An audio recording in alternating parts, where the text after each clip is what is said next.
अस्सलामुअलैकुम प्यारे बच्चों, उम्मीद है आप सब खैरियत से होंगे। हम क्लास 9 की एक्सरसाइज 1.2 का क्वेश्चन नंबर 2 देख रहे थे, जिसमें हमने इसके पहले 5 पार्ट जो हैं वो डिस्कस कर लिए थे। अब हम नेक्स्ट जो है वो उसका 6 पार्ट से स्टार्ट करेंगे।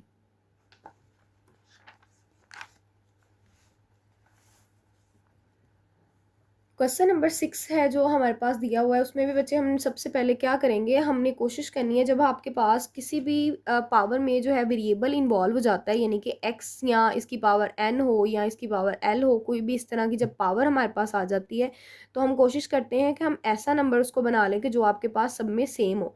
तो 16 जो है वो हमें पता है 2 की पावर 4 होता है, ठीक है, वो हमारे पास 2 की पावर 4 आ जाएगा। x+1 20 है, इसके भी बच्चे आप फैक्टर्स बना लें। 20 के फैक्टर्स हमारे पास 2 10s are 20 and 2 5s are 10, 5 1s are 5। तो ये आपके पास 2 स्क्वायर में आ जाएगा और 5 हमारे पास एज इट इज आ जाएगा। और यहाँ पे जो 4 है उसको मैं लिख सकती हूँ 2 का स्क्वायर, और ये जो 2 की पावर 2x है ये इसकी इटसेल्फ क्वेश्चन में दी हुई है, ठीक है।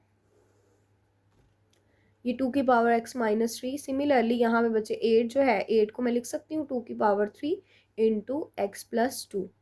तो अब यहाँ पे हम इसको फर्दर करेंगे, ये इससे मल्टीप्लाई होगा तो आपके पास 4x आ जाएगा एंड 4 1s आर 4 आ जाएगा, प्लस 2 की पावर 2 है मल्टीप्लाई बाय 5, ये आपके पास मल्टीप्लाई होगा तो 2 की पावर 4x बन जाएगा। ये आपके पास 2 की पावर x-3 है मल्टीप्लाई, अब ये इससे मल्टीप्लाई होगा तो 2 की पावर 3x और 3 2s आर 6 आ जाएगा। अब यहाँ पे हमने कोशिश करनी है कि सारे जो 2 की पावर है वो सेम हो जाए, जैसे कि यहाँ पे भी 2x बन रहा है आपके पास, तो मैं इसको लिख सकती हूँ 4x+4 मल्टीप्लाई, सॉरी यहाँ पे प्लस है, तो 2 की पावर ये वाली जो बच्चे 2 है और ये वाला जो 4x है ये प्लस हो सकते हैं, क्योंकि बेस सेम हो तो पावर्स क्या होती हैं, ऐड हो जाती हैं। अब यहाँ पे x-3 है, ठीक है, बेस सेम है तो ये वाली पावर जिसमें क्या हो जाएंगी, ऐड हो जाएंगी। अब यहाँ पे 2 की पावर 4x+4 है, यहाँ पे 2 की पावर 4x+2 है, यहाँ पे आप इसको ऐड करेंगे तो हमारे पास क्या आ जाएगा, 2 की पावर x और 3x मिलके हमारे पास 4x हो जाएगा, और 6 में से माइनस करेंगे तो आपके पास सिंपली +3 आ जाएगा। अब यहाँ पे बच्चे देखें, सबसे छोटी पावर आपके पास 2 बन रही है, तो अगर मैं यहाँ से कॉमन करूँ तो मेरे पास क्या आएगा कॉमन, 2 की पावर 4x+2 आप यहाँ से सिंपली कॉमन कर लें, जो सबसे छोटा नंबर है वो कॉमन कर लें। अब यहाँ पे 4 है और मैंने यहाँ पे 2 लिया है, तो इसका मतलब यहाँ से 2 कॉमन हुआ तो कितने यहाँ पे बचे, 2 बच गया, यहाँ पे इसका स्क्वायर बनेगा बस, प्लस 2 की पावर 4x, ये पूरी वैल्यू हमारे पास कॉमन में चलेगी, तो यहाँ पे सिंपली आपके पास क्या बचा 5, और यहाँ पे 2 की पावर 4x कॉमन आ गया, +2, यहाँ पे भी बचे 3 है, मैंने 2 कॉमन किया है, तो मैंने आपको पहले भी बताया कि अगर ऐसे हो तो हम उसको लिख सकते हैं 4x+2+1। तो ये इतनी पावर मैंने कॉमन में ले ली, और ये 1 जो है वो 2 की पावर में आपके पास एज इट इज़ आ जाएगा, तो यहाँ पे नीचे आपके पास 2 बच जाएगा। अब 2 का स्क्वायर हमारे पास क्या होता है 4, 4+5/2, ये आपस में कैंसिल हो जाएंगे, ठीक है, और ये हमारे पास 9/2 आ जाएगा, that is our required answer. Next बच्चे हमारे पास 7 पार्ट है इसका, जिसमें हमारे पास 64 की पावर दी हुई है -2/3, ठीक है। अब 64 के फैक्टर्स बनाएंगे हम यहाँ पे, तो ये आपके पास बच्चे 4 के टेबल में आएगा, 4 1s are 4, 4 6 are 24 and 4 4s are 16, 4 1s are 4। हमने 4 के ही क्यों बनाए हैं, ये 2 के फैक्टर्स भी बन सकते हैं। अगर बाहर बच्चे पावर देखी जाए तो इसकी पावर 3 है, तो हमने इस पावर को, इस डिनोमिनेटर को ख़त्म करना है। जो फ्रैक्शन की फॉर्म में पावर है वो हमारे लिए सॉल्व करना मुश्किल होता है, हम उसको सिंगल इंटीजर की फॉर्म में लेके जाते हैं ताकि उसका हम सिंपली स्क्वायर ले लें या क्यूब ले लें, ठीक है। 2 की पावर 3 जो है वो हम ऐसे पावर नहीं इसकी ले सकते, तो इसलिए मैंने इसको 2 पे नहीं किया, इसको 4 पे हमने जो है वो फैक्टराइज किया है। तो मैं इसको लिख सकती हूँ 4 की पावर 3 -2, और नेक्स्ट जो है वो हमारे पास, हम यहाँ पे डिवाइड का साइन लगाएंगे। जो 9 है वो हमें पता है वो आपके पास 3 का स्क्वायर होता है, चूंकि इसके नीचे 2 है हमारे पास, तो हम सिंपली इसको स्क्वायर की फॉर्म में लिख सकते हैं, और इसकी पावर भी हमारे पास क्या दी हुई है -3/2, ठीक है। तो यहाँ पे बच्चे पहले हम इसकी पावर जो है वो, पावर को आपको बताया कि अगर हम इसको फ्रैक्शन में कर लें, इसका रेसिप्रोकल कर लें, तो आपके पास पावर प्लस हो जाती है, तो जिसके नीचे कुछ नहीं हो उसके न्यूमरेटर में हमारे पास 1 होता है, तो ये आपके पास आ जाएगा 1/4 की पावर 3, तो जो पावर है वो ऑटोमेटिकली हमारे पास 2/3 जो है वो पॉजिटिव हो जाएगी।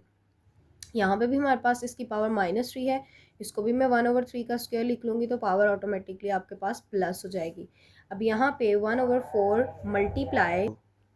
मल्टीप्लाई हमारे पास क्या होगा, ये 2 की पावर 3 से, इसी तरह डिवाइड 1/3 स्क्वायर है वो भी मल्टीप्लाई होगा 3/2 से, ठीक है। तो यहाँ पे 3 हमारे पास 3 से कैंसिल हो जाएगा, ये 1/4 का स्क्वायर आ जाएगा आपके पास, डिवाइड का साइन है, यहाँ पे 2 हमारे पास 2 से कैंसिल हो जाएगा तो 3 का क्यूब आ जाएगा। अब 1/4 का स्क्वायर हमारे पास क्या होता है 16, 4 4 ज़ा 16 और इसकी पावर मैं ऊपर ले जाऊँगी तो 3 का क्यूब हमारे पास 27 होता है, तो 27/16 हमारा रिक्वायर्ड है। हमारे पास इसका पार्ट 8 है जो कि बहुत इजी क्वेश्चन है और इस तरह के क्वेश्चन अक्सर शॉर्ट क्वेश्चन में आते हैं। इस वाले पार्ट में हमारे पास जो है वो क्वेश्चन आपको लाजमी कोई ना कोई बोर्ड में आएगा, ठीक है। तो ये 3 की पावर बच्चे n हम इसको लिखेंगे और यहाँ पे आपके पास 9 है तो मैं उसको लिख सकती हूँ 3 का स्क्वायर, ठीक है। और ये उसकी जो क्वेश्चन में आपको पावर दी हुई है ये वो आ जाएगी। यहाँ पे हमारे पास 3n-1 मल्टीप्लाई, इसको भी हम क्या करेंगे 9 को 3 का स्क्वायर बना लेंगे तो ये आपके पास 9 - 1 आ जाएगा।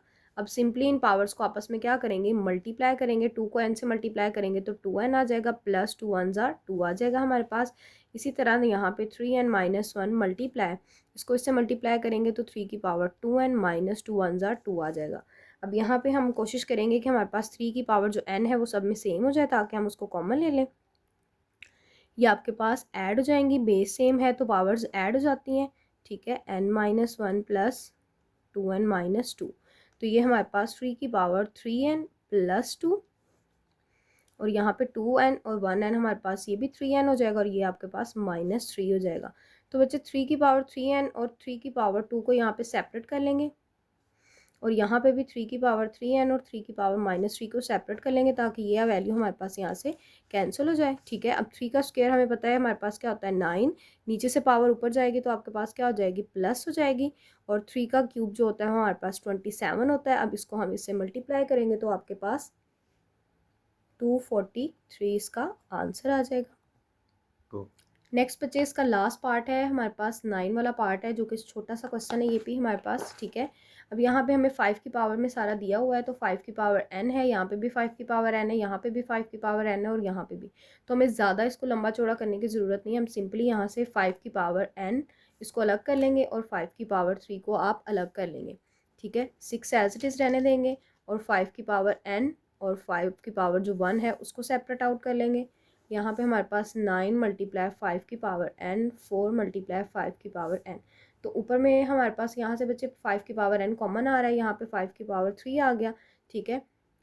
6 × 5 की पावर n यहाँ से भी आपके पास कॉमन में चला गया है, नीचे भी हमारे पास 5 की पावर n कॉमन आ गया तो यहाँ से 9 बचेगा हमारे पास, ये कॉमन में चला गया, यहाँ से ये कॉमन में गया तो यहाँ पे सिंपली 4 आ गया। अब 5 की पावर जो 3 है ये आपके आपस में कैंसिल हो जाएगा, 5 की पावर 3 हमारे पास 125 के बराबर होता है, 6 5 ज़ार 30, 9 में से 4 माइनस करेंगे तो 5 आ जाएगा, ठीक है। अब इसमें से हम इसको माइनस करेंगे तो ये 95/5 आ जाएगा, जिसकी मज़ीद हम कटिंग करेंगे तो ये आपके पास 19 आंसर देगा जो कि हमारे पास रिक्वायर्ड आंसर है। आज के लिए हमारी वीडियो यहीं पे ख़त्म होती है बच्चों, उम्मीद है आप लोगों को अच्छे से समझ आई होगी। अगर आपको कुछ समझ ना आए तो आप फ्रीली कमेंट सेक्शन में मुझसे पूछ सकते हैं, आई विल आंसर दैट। तब तक के लिए अल्लाह हाफ़िज़।